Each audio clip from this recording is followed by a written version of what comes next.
So, welcome. We are indeed here together in the Universalist Unitarian Church of Halifax, in the sanctuary and on Zoom. My name is Margaret Galbraith, and my pronouns are she and her. I'm a member of the worship team, and this morning we are leading the service. We said goodbye to Reverend Israel Buffardi last week, and we don't know when we will be getting our next minister. So our services for the foreseeable future will be lay-led. For the next 2 months, July and August, we will not be having formal services, but rather coffee and conversation each Sunday. 10:30 as usual, but again, it will be just very casual, and it will be up to a volunteer, the theme they want to discuss, and just general coffee and conversation. We could still do with a volunteer or two who want to talk about their favorite topic, especially, I think, July 16th, I think, is the one we don't have at the moment. So if anyone wants to volunteer, that would be great. Starting in September, our more formal services will resume, but still led by volunteer members of the congregation. Because it can be a bit daunting to lead a service by yourself, we on the worship team thought we'd take you through kind of a sample service. And there's a whole list of items on the order of service today, but we're not necessarily doing all of them today, but we put them down so you can see how they all fit in together. Some explanation about the various bits and pieces as we go along. First, an explanation of the Universalist Unitarian Church of Halifax. We are a progressive spiritual community. We recognize that the truths of the universe are too complex to be summed up in any one religious tradition's dogma. Instead of prescribed beliefs, here we focus on relationships, community, and responsible action in this life. We draw meanings and wisdom from many sources: nature, science, the sage teachings of old, and awe for the great mystery itself. We offer our affirmation of the inherent worth and dignity of all, and we respect the interdependent web of all existence, of which we are a part. We especially welcome anyone who's new or newish in here or on Zoom. And at this point, if we have visitors today, we could have you introduce yourselves. I can bring you around a microphone. Is this on? If the light, if your light's on, no. Password. Is this on now? No, Is the microphone even on? you gotta turn it on at the bottom. No, it's on, Riley. Here. Hello, hello. Ba-da-ba-doo. It needed Jessica's particular touch.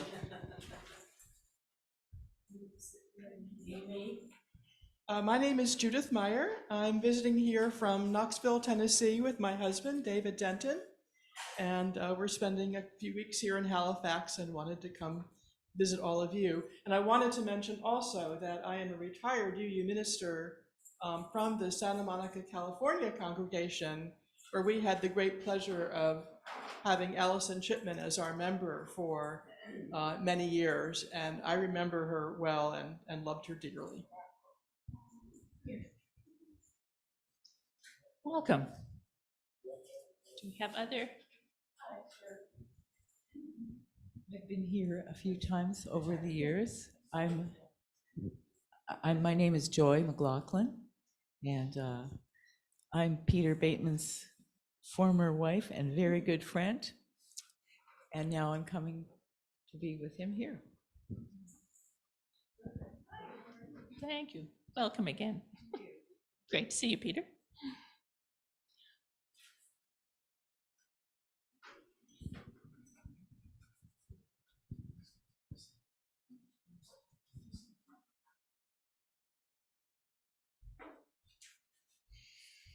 Those of you here in person are welcome to join us after the service for coffee and conversation, and on Zoom we will have an after-service chat. For all of you of all ages, We acknowledge that not everyone participates in worship the same way. We welcome you to move or stand or sit on the floor, whichever way you feel comfortable. During the service today, the chat function on Zoom will be open, so I invite you on Zoom to extend your hospitality as well. And Riley will let us know if there's any issues or questions that come up in the chat or anything like that. If you're not already receiving notifications from our church, would like to hear about our activities and our services, please send an email to president@uuch.ca. Jessica Friesen is our music director. Today, we also enjoy the music of the after choir, whose leader, James Morris, is also a member of the worship team. The other members taking part today are Mary Lou McDonald, Amy Moonshadow, and Pam Griffin-Hody on Zoom. With the retirement of Marie Claude, we no longer have a director of religious exploration, and we don't have regular RE programming during the summer anyway, but arrangements will be made for the children starting in September. This morning, we intend to show you, or at least mention, all the elements that go into the Sunday services. I made myself a note here, which I can't read. I don't know. The order of it, whatever it was, last minute thought. The order is actually up to the service leader, who is the person in charge of the service. That would usually be the minister, who would have volunteers assisting him. But without the minister leading the service, the lay-led services are led by our volunteer service leader, as we call them in our congregation. We often have a musician playing a prelude. As people get settled, then we may have an opening song or a hymn. Today, we did the gathering song for our opening music.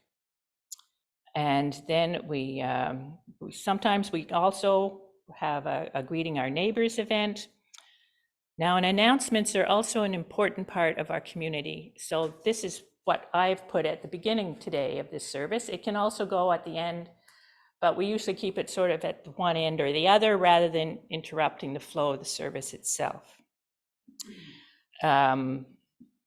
These announcements I know of today, it's a bit of a hit and a miss process about whether the person organizing the event remembers to tell the service leader they need to make an announcement, whether it gets in the order of service, but with any luck, you'll hear what the announcements are at some point.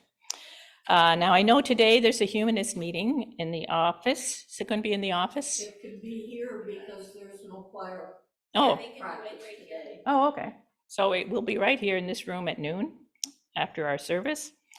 There will be a July newsletter, which Etta is planning to do. The deadline for that is next Tuesday, June 27th. And Mary Lou will be leading our first coffee and conversation on next Sunday, July the 2nd. What's your topic for that, Mary Lou? Flags and other symbols. Flags and other symbols will be the topic for that.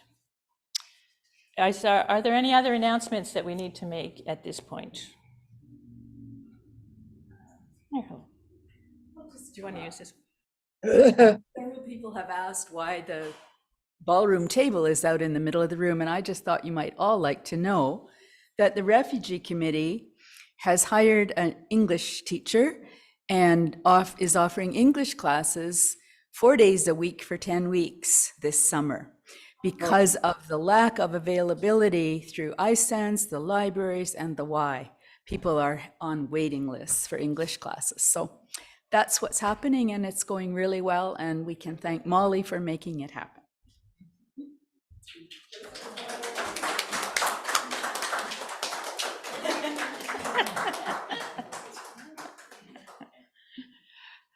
Thank you, Marilyn.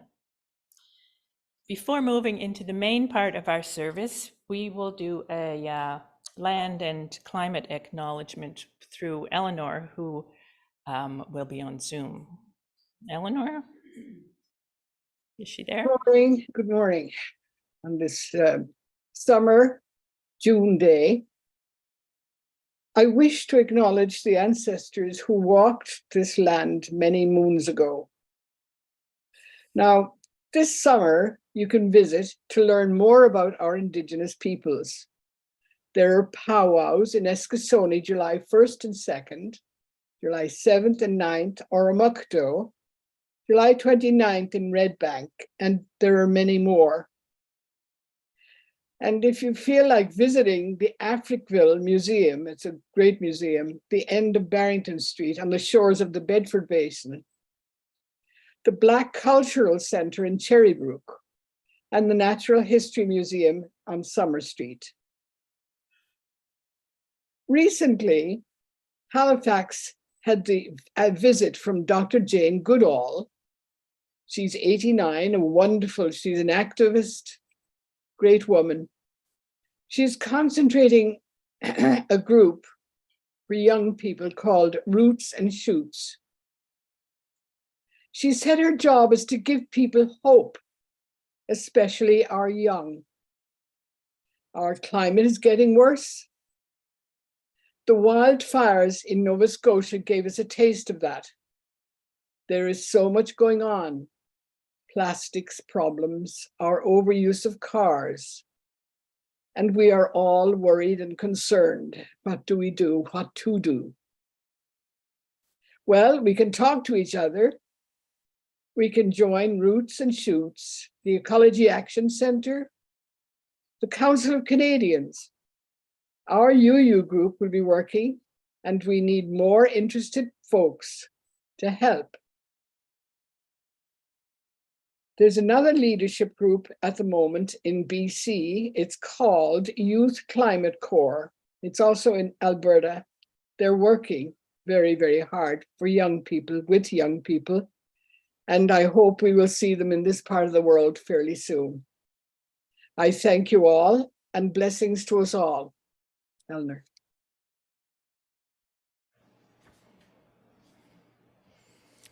Thank you, Eleanor.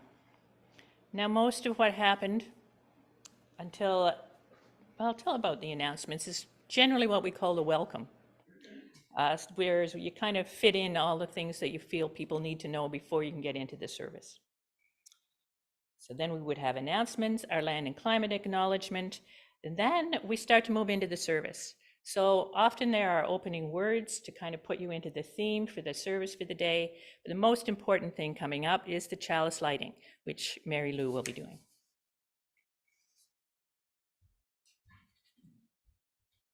I trust that you will light this tipsy candle. I will.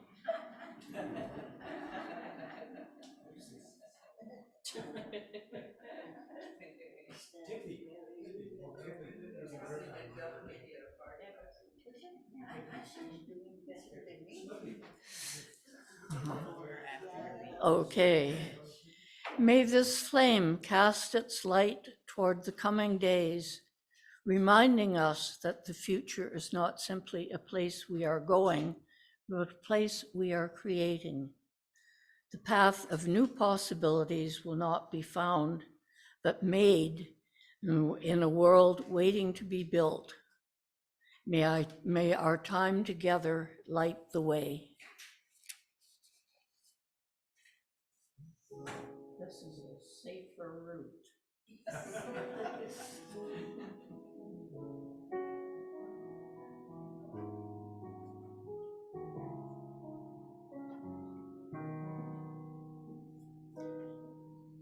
We now have our opening hymn, or a song, whatever type of music you'd like to play. Today it's number 295, Sing Our Praises for the Journey.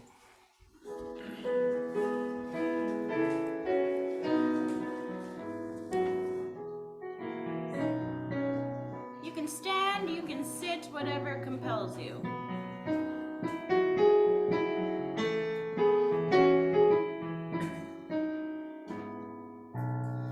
Sing our praises for the journey, pilgrims we who carry on.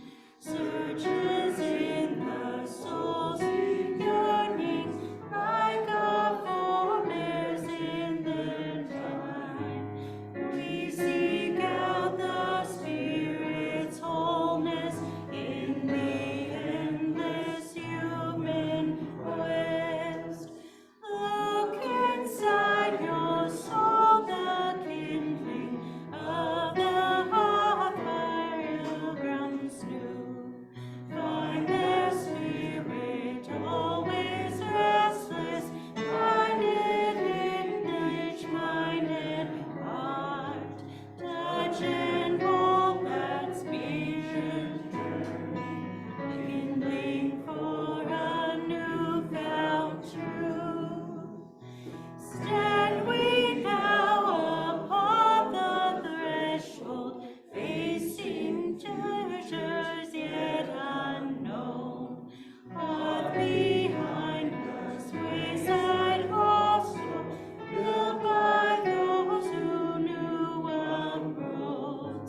The next couple of items on our order of service are items that we usually have, but we're not doing them today. Time for all ages is story time that we have, particularly when we have children here. But not having any children and none of us having had time to find a story, we're not doing the story today. Meditation. Pam, are you doing a meditation?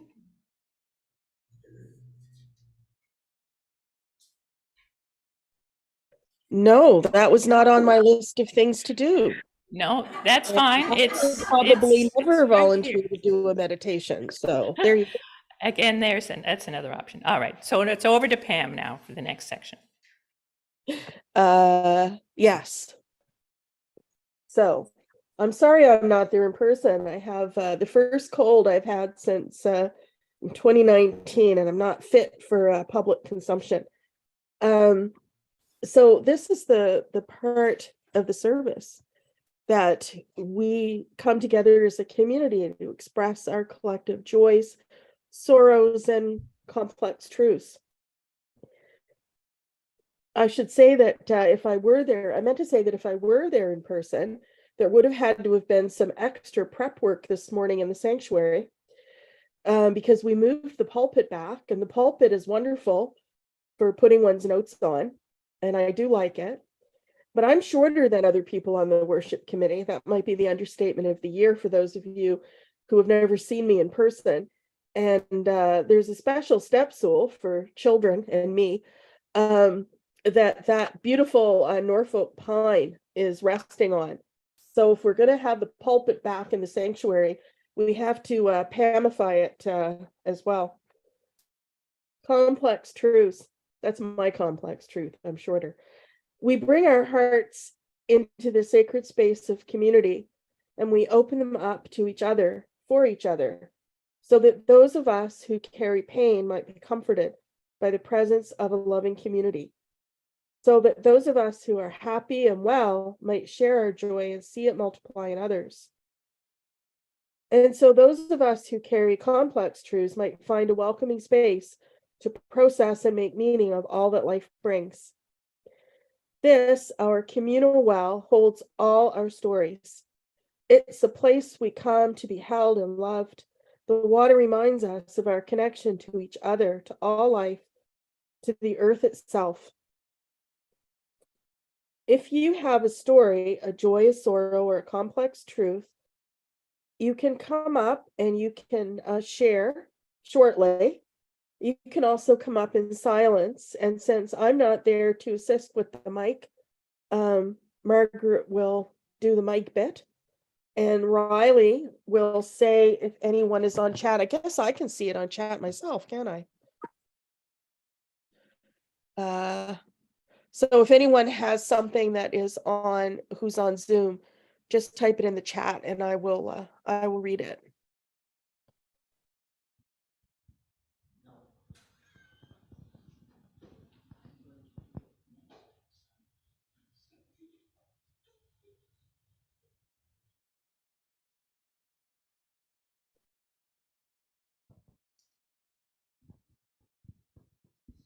I didn't think I had anything to say, but when I look at Pam up there on that screen, she looks absolutely miserable with her cold, and now she said she's had it for years. So, no? No, What I is- said I haven't had a cold since 2019. So Oh, for well, my that sounds much better. my first post-COVID cold, and it really is Okay. just a cold, but it's annoying, and I'm not Yeah. used to having them anymore. Feel better soon, Pam? Thanks, Sylvia. And you don't look miserable. Don't worry. You're beautiful. Now she can hear me on that. Hi, this is Barbara. Barbara Harshani. Maybe you will learn how to pronounce my name, and that will be a joy for today. But even if you don't, I felt joy when I saw Mary Lou McDonald here, and get up and go there. Hello, Mary Lou. That was a joy. It is a joy to be here, even though I'm in a wheelchair. So what? Here I am. And the sorrows are the oldest of my grandchildren, Erica. She is not well. But my grandson, oh my God, he is a beautiful, tall, and more than that, he has the most wonderful voice when he sings. You may remember him, he was a tiny little twerp when he came to church. Now he is a tall young man. There are many tall young men, but this one has the best singing voice that I have heard, and I heard many singers. Thank you, Barbara. I will put in a stone for you for your joys, and one for your sorrow.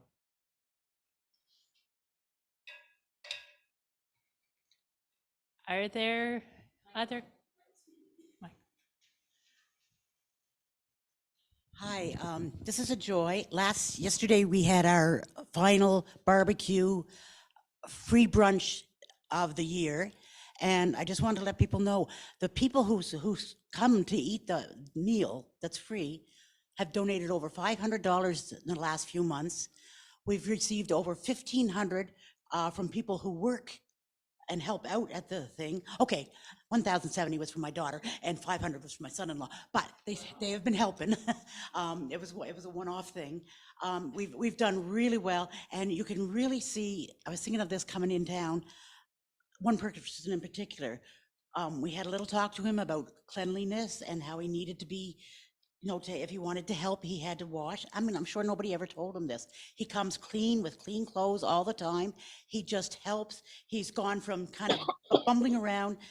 He's so much more organized and such a joy to have around now, whereas before it was kind of, but there's a number of people like that come. There's people from the congregation that come. There's people that come from quite far away. Phil Silvers, who comes here sometimes, had a $50 donation from the Spryfield Superstore. Sobeys, sorry, wrong credit. So we're getting a lot of help. We really need people to help. I had to go to a dress rehearsal, a dance rehearsal yesterday, and it was like this. My daughter had to keep waking me up so I could clap at the right times. But we need money. There's a song, a Warren Zevon song, send money, guns, and lawyers, Dad, get me out of this. So we need money and energy and people, and for September. And we do have a little bit of extra food because I forgot to give away the ice cream and stuff. So I'll be bringing it out afterwards. So free food keeps going on. And Michael, just a minute. I would like to thank Michael because you have no idea how hard she works. So everyone, you do work hard, Michael, and we appreciate it more than you know. Yes, Jessica's right, Michael. Yes, one of our hidden treasures. Are there other comments today? Is there anyone on chat? No? I would like Margaret, if you could please add one more stone for all of the joys, sorrows, and complex truths that remain in the silent sanctuaries of our hearts.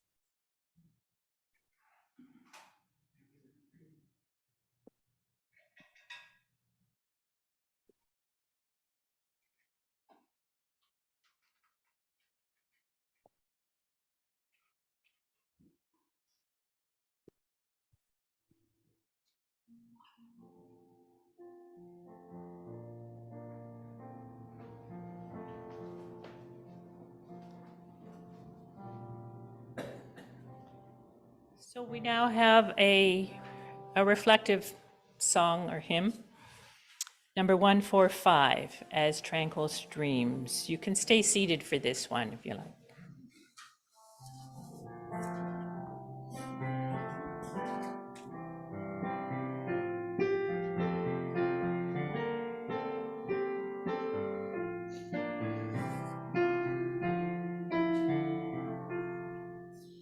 As tranquil streams that meet and merge and flow as one to seek the sea, our kindred hearts and minds unite to build a church that shall be free, free from the bonds that bind the mind to narrow thought and lifeless, freed from a social code that fails to serve the cause of human need. A freedom that reverses the past, the trust, the dawning future more, and bids the soul in search of truth, adventure boldly and explore. Prophetic church, the future waits your liberating ministry. Go forward in the power of love, proclaim the truth that makes us free. Now, Amy on our worship team will be coming forward to do the reading.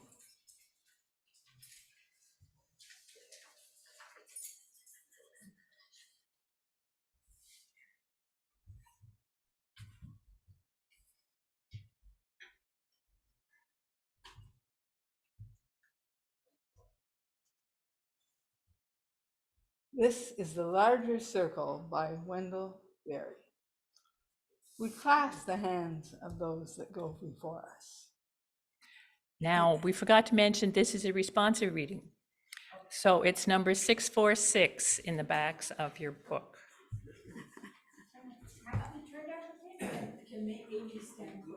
Oh, okay.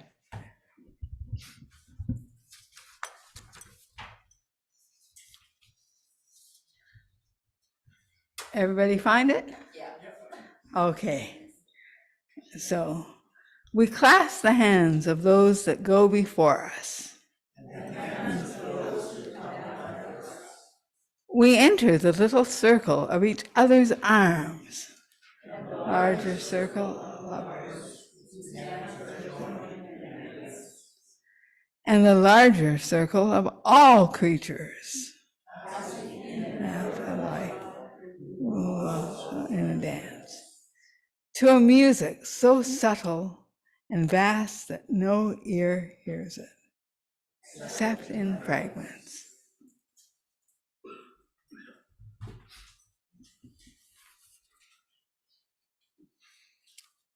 Thank you, Amy. The reading is frequently something to set the tone for the reflection which would be following. But today, the reflections are going to be from the worship team, who are coming up in turn to tell you why they do this. I think that's what we're doing. Pam, you're starting off.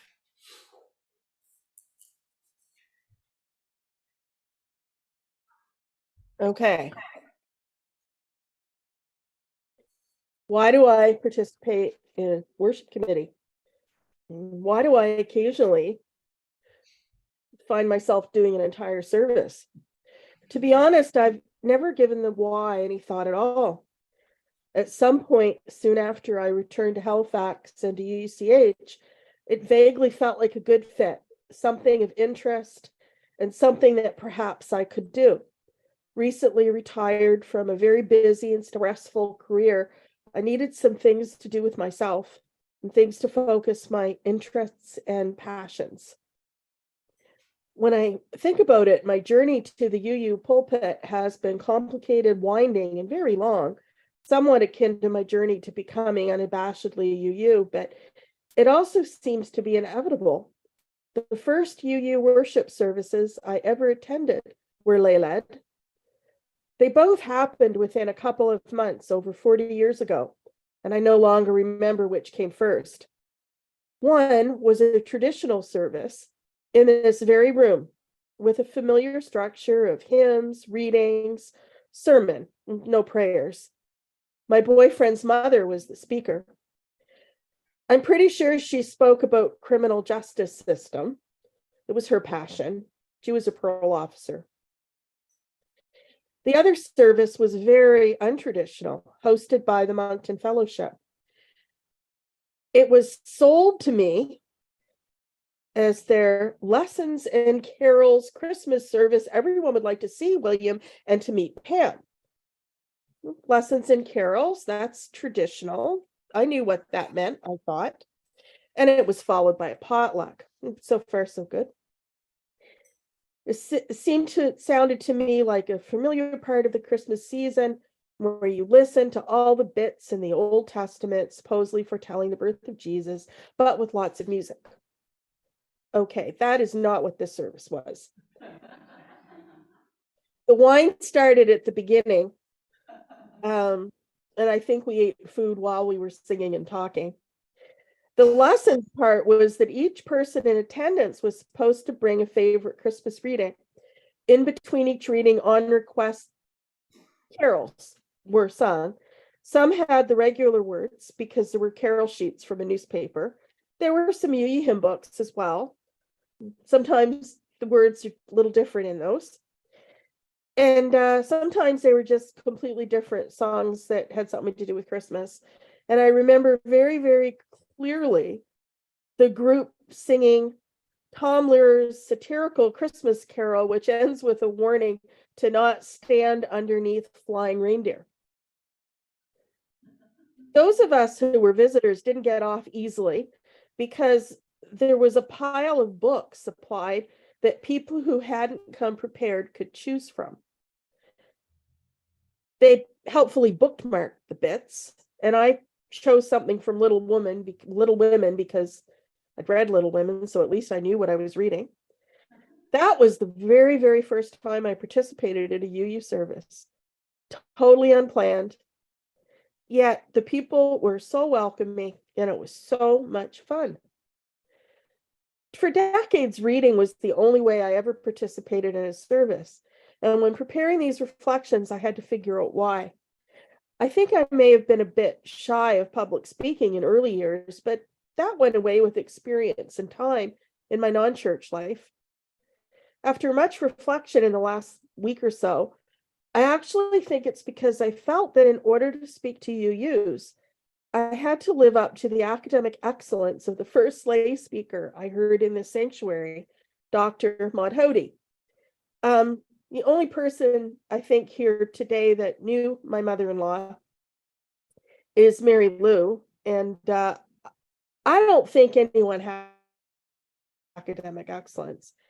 To be a speaker in a service means that you need to have something to say, and that something should have some kind of spiritual meaning to the person speaking, or the potential of speaking spiritually to the congregation. In a UU audience, don't overthink that part, because you can get a bit overwhelmed, because in a room of 50 UUs, there'll be 50 different beliefs and 50 different views, even on the word spirituality. I've liked that Reverend Israel has reminded us from time to time that the Latin word from which it evolved means breath. And I think that what gives me breath are my passions. And when we share our passions with others, that is an act of spirituality. And when I feel passionate enough to do an entire service, it's always passion that drives it. Thus, I have given services on International Women's Day, protest music, coming together after COVID, and my Advent traditions. What's your passion? We are going to be lay-led for the next several months, possibly even a year or so. talk to the worship committee about sharing your passion with all of us.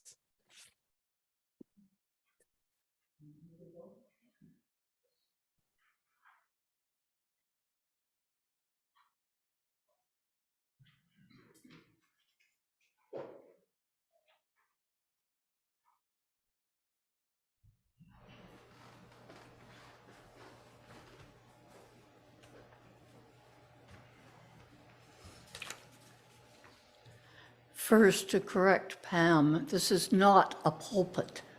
It is a lectern. And in Unitarian context, that is a very important distinction.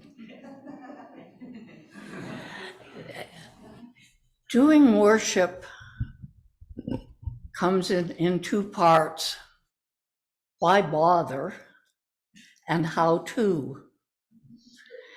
And in the why bother category, there are many things that can be said.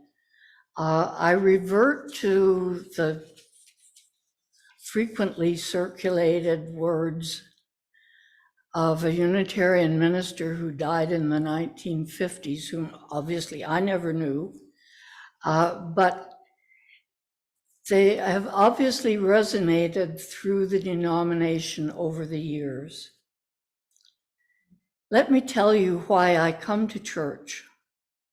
I come to church and would, whether I was a preacher or not, because I fall below my own standards and need to be constantly brought back to them. I am afraid of becoming selfish and indulgent, and my church of the free spirit, brings me back to what I want to be. I could easily despair. Doubt and dismay could overwhelm me. My church renews my courage and my hope. It is not enough that I should think about the world and its problems at the level of a newspaper report or a magazine discussion. It would soon become too low a bar. I must have my conscience sharpened until it goads me to the most thorough and responsible thinking and behavior of which I am capable. I must feel again the love I owe to others. I must not only hear about it, but feel it. In church, I do, and I am brought toward my best in every way.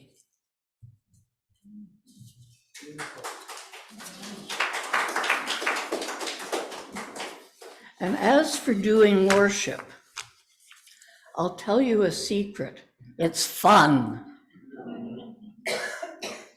It's a responsibility, of course, but it's still fun. And it's not as if the audience is hostile. We bring trust and love with us when we enter this room. Fun because it's like the challenge of putting a puzzle together or making an artwork. You know the framework. Margaret has outlined it, but you're free to fill in the parts yourself. For a Unitarian, not bound by doctrine, the world is full of topics, both eternal and of the moment. Some of our best lay-led services have happened when someone talked on a subject they really cared about. Focused, determined, the supporting parts follow. Chalice, welcome stories. The words can be your own or borrowed, but they won't come from a prescribed theological viewpoint. We have a library full of worship materials that no one ever consults, and there's always Google. Do volunteer.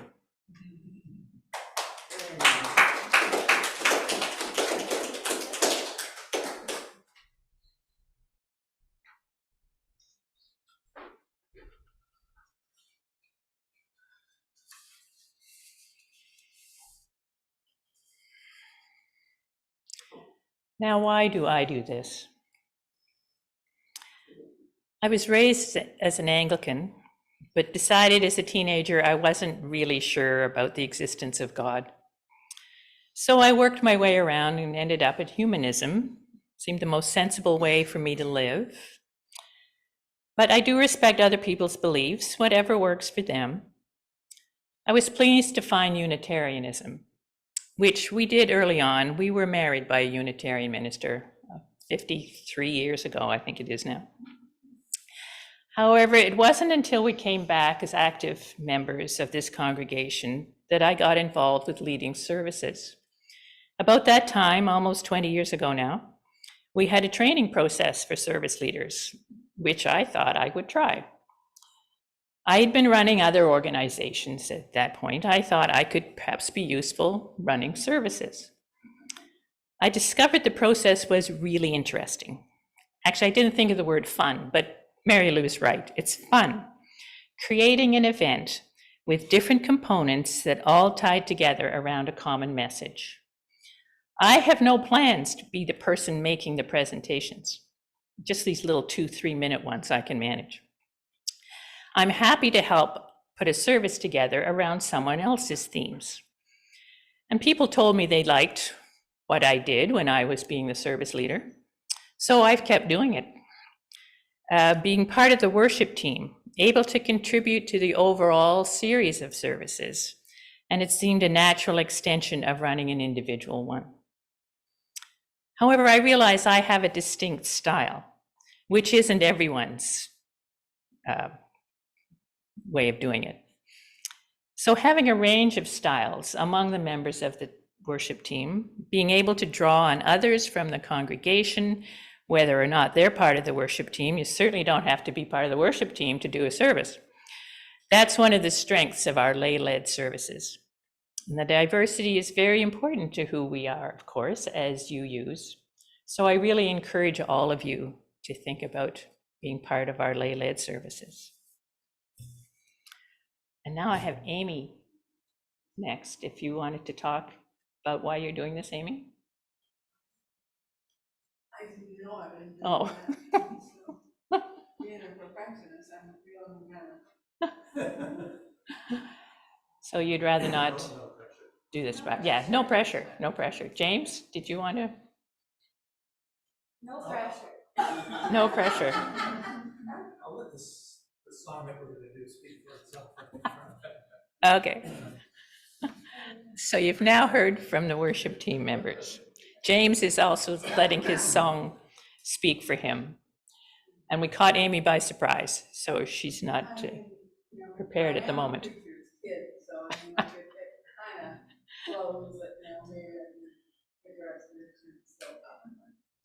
As a preacher's kid, she says, it's really in there somewhere, but she's also a perfectionist, so she doesn't want to just jump up yet. We may hear from her at some other point.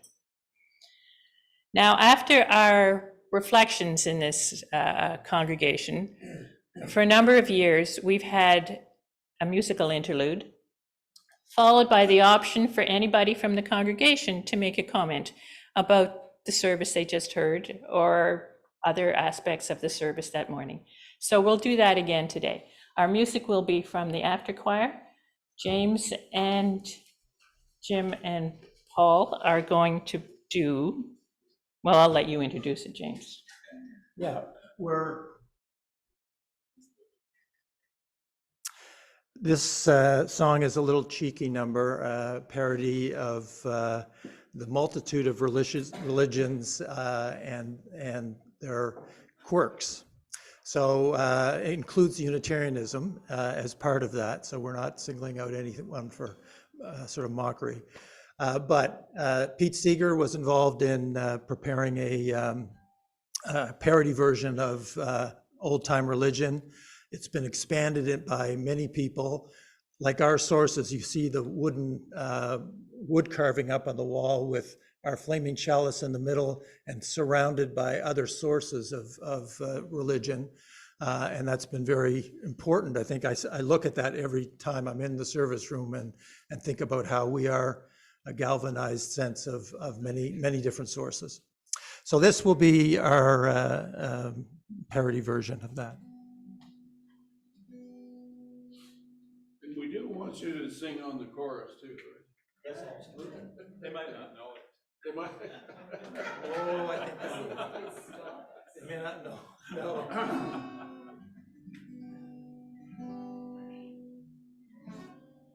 Give me that old time religion. Give me that old time religion. Give me that old time religion. It's good enough for me. We will pray with Aphrodite. We'll pray with Aphrodite. She wears that see-through nightie, and it's good enough for me. Give me that old time religion. Give me that old time religion. Give me that old time religion. It's good enough for me. We will pray to Zarathustra. We'll pray just like we used to. I'm a Zarathustra booster, and that's good enough for me.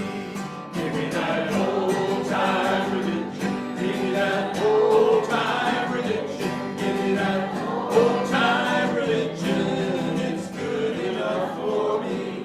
We will pray with those Egyptians. Build pyramids to put our crypts in.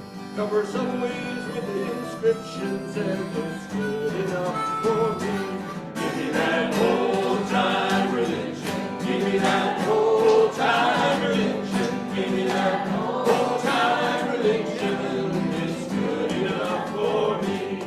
We will pray with those old druids. They drink fermented fluids, walking naked through the woods, and that's good enough for me. Give me that old time religion. Give me that old time religion. Give me that old time religion. It's good enough for me. Like the Buddhas, we don't wanna suffer rebirth, so we're gonna meditate to reach nirvana. Nothing else is good for me. Give me that old time religion. Give me that old time religion. Give me that old time religion. It's good enough for me. Like a dollar, she's my savior. If I spend her or I save her, she controls all my behavior, and that's good enough for me. Give me that old time religion. Give me that old time religion. Give me that old time religion. It's good enough for me. We will worship great Jehovah. All you other gods move over, 'cause the one God's taken over, and that's good enough for me. Give me that old time religion. Give me that old time religion. Give me that old time religion. It's good enough for me. We'll bow and pray to Jesus. From our sins he says he frees us. Life eternal guarantees us, and that's good enough for me. Give me that old time religion. Give me that old time religion. Give me that old time religion. It's good enough for me. We will worship like the UUs and believe whatever we choose, while through sermons gently we snooze, and that's good enough for me.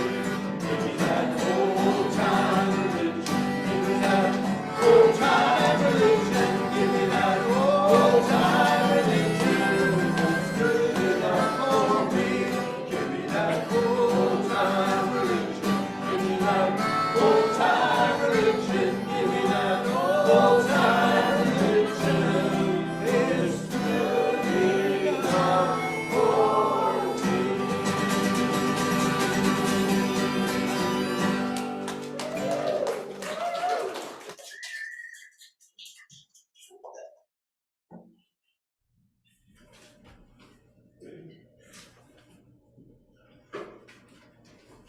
So now we have our time for comments.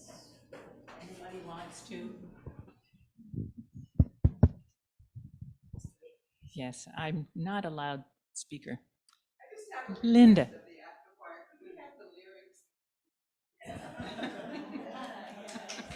I was just requesting the lyrics in print from the after choir. It's poetry.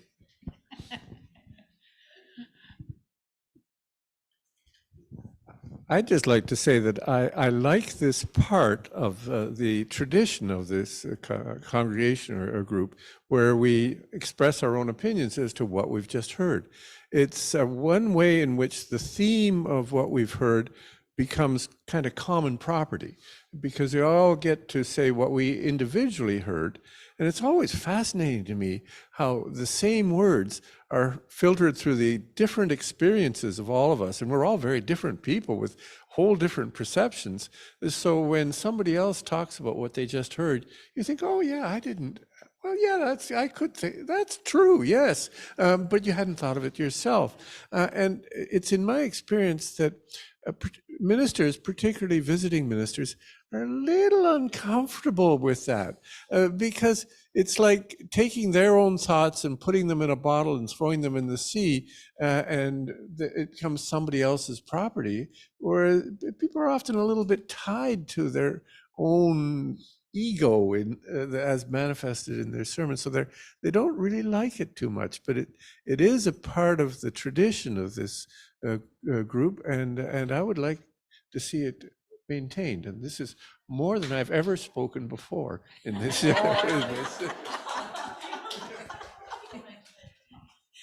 And we were trained once upon a time to keep moving the microphone closer and closer to the person to get them to say, well, hold it correctly, but to stop. So you keep getting closer and closer and yes, slow them down, scare them away. Yes. Another bit of the training.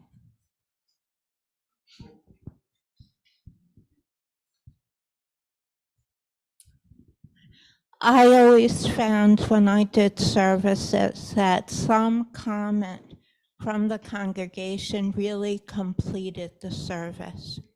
You know, they said something that I didn't even know I was saying.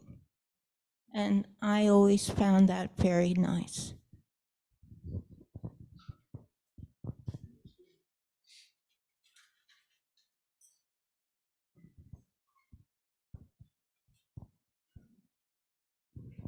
Hi, Amy Moonshadow. I like that tradition because when I first came to UU back in 1985-ish or whenever it was, that was standard practice. And it really made a difference. And, and sometimes the conversation would go on long into the afternoon, brunching and coffee and whatever, and so I really like that part. And so like the last little bit of, services, different ministers have different ways of doing things and whatever. I was thinking, I'm not sure. But this, I'm really pleased that the lay-led services, I think, are going to really get people involved and hopefully, rejuvenate this congregation.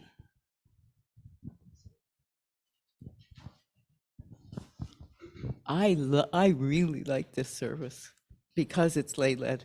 And as you go through it all, I'm just listening to everything. And sometimes when I've been to any location, because I go to them all, and it's always the same person, there's such feeling of tightness with the structure, whereas there's a real relaxed feel and a sense of warmth that is very nice. Thank you.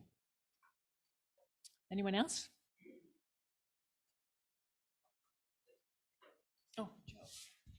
I just think it's just this. It's a really beautiful service, and I think it bodes really well for us as a community too, because I think there is a real sense of community here that perhaps we can expand on and we can grow with. It's beautiful to me. Thank you. Spoken as one of our newer members, but also on the board.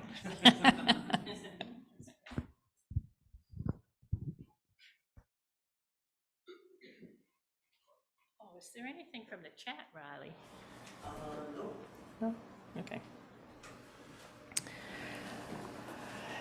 So now, Pam, can you do the offertory from Zoom? Yep. So, community is made possible by the offering of our individual skills, commitments, and gifts. The truth is that we need each other and money to survive. And yet nobody's worth and dignity is in any way measured by the amount of money that they have or don't have to give. Many of us donate monthly by pledge so that we never have to remember to have cash or our phone on us. But if during the offering you'd like to give what you can to support the work of this congregation. And if you don't carry cash, you can donate by e-transfer to treasurer@uuch.ca. No password required.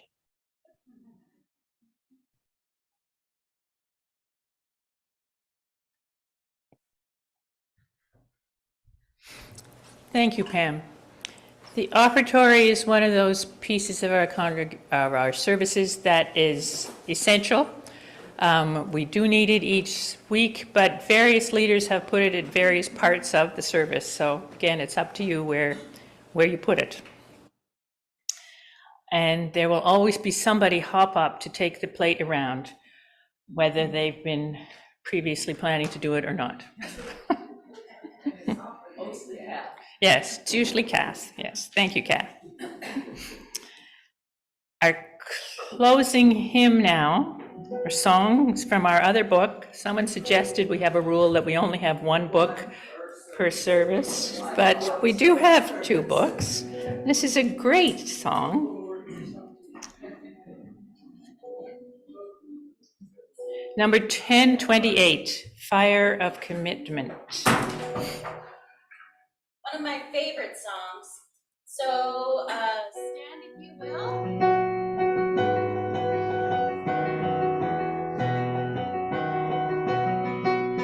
From the light of days remembered burns a beacon bright and clear, guiding hands and hearts and spirits into faith set free and clear.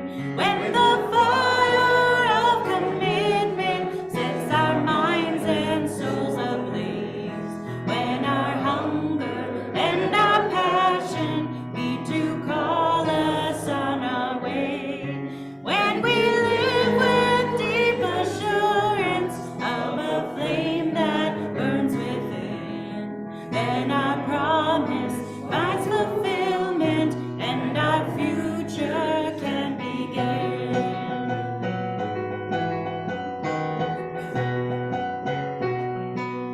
From the stories of our living rings a songbow brave and free, calling pilgrims still to witness to the life of liberty. When the fire of commitment sets our minds and souls ablaze, when the hunger and our passion meet to call us on our way, when we live with deep assurance of a flame that burns within, and our promise finds fulfillment and our future can begin.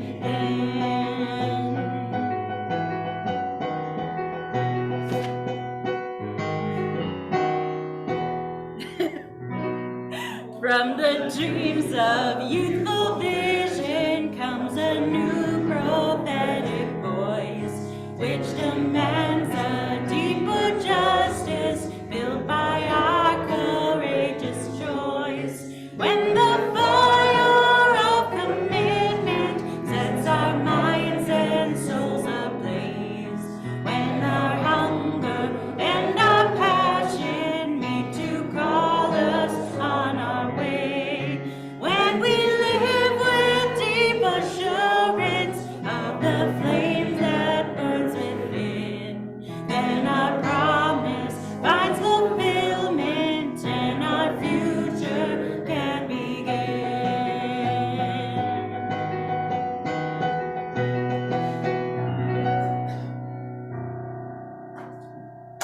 Thank you, everyone.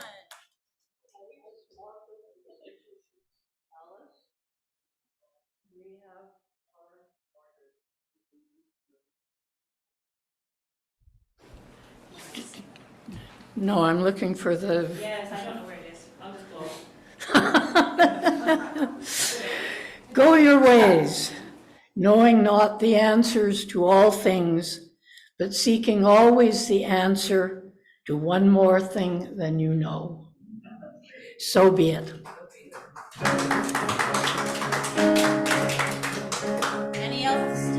Anything else to say? That's it, you're together. Yeah, okay. We're gonna do the song Here Together. No, we've spent time together. On the back of your order of service, I want to hear you clap, I want to hear you dance and sing. 1, 2, 3. We have spent time together, and these holy moments give us strength to go down the winding road that will we meet again. We have spent time together, and these holy moments give us strength to go down the winding road that will we meet again. And my prayer for you is a peace that's true until we meet again. Apparently, I don't know words today.